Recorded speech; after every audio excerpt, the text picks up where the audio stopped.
I'm Tom Vasel. Welcome to another shelf review of the Dice Tower Library. We're on shelf 8C today, and today's shelf is dedicated to one designer who has so many games they don't even fit on one shelf. But these are games that are going to get played. I'm referring to the extremely popular Uwe Rosenberg. Now, I don't have every game from Uwe Rosenberg in the library, but I have a lot of them. So these are his big games. Okay, so the newest one there, the first one, is Hallertau. Hallertau, about building a farm, and I mean, he definitely likes farming. And this one, worker placement game in many ways, and card placement. I like it. I don't like it as much as a few of the other ones, but I think it's pretty solid.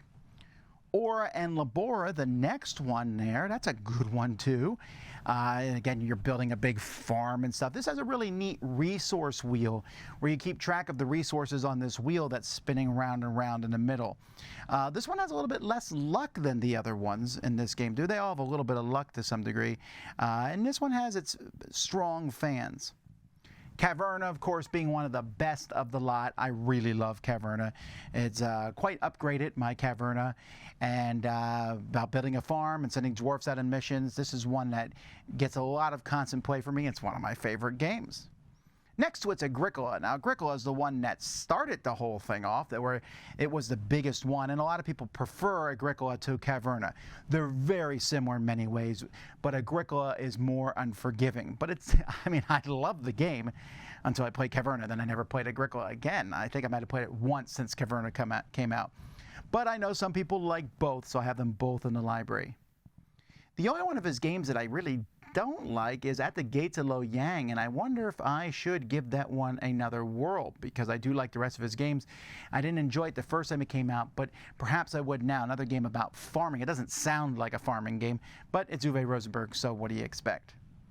Then we have A Feast for Odin, and I have the expansion for it right next to it. I normally keep expansions on a separate shelf, but it's really hard to split up the stuff for A Feast for Odin because the expansion, the people who like the game want to use the expansion stuff that much. A great game.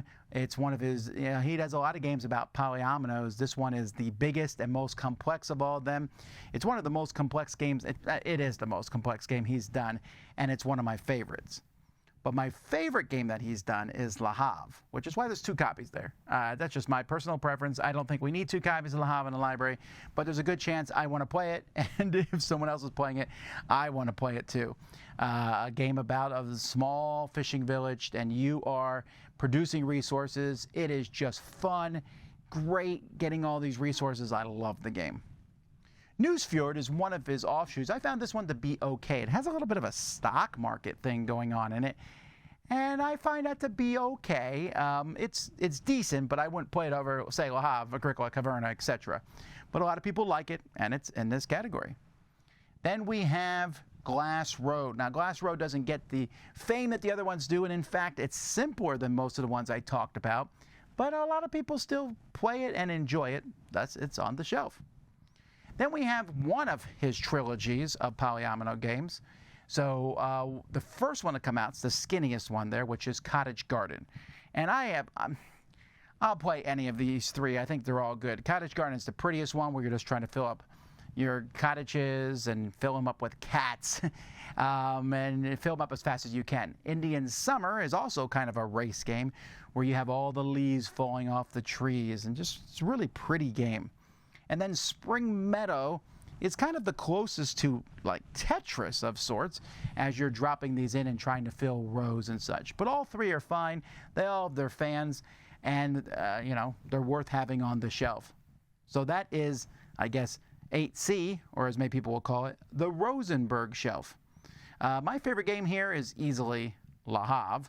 What's yours? Let me know in the comments. Until next time, I'm Tom Vasel, and you've been watching the Dice Tower Library.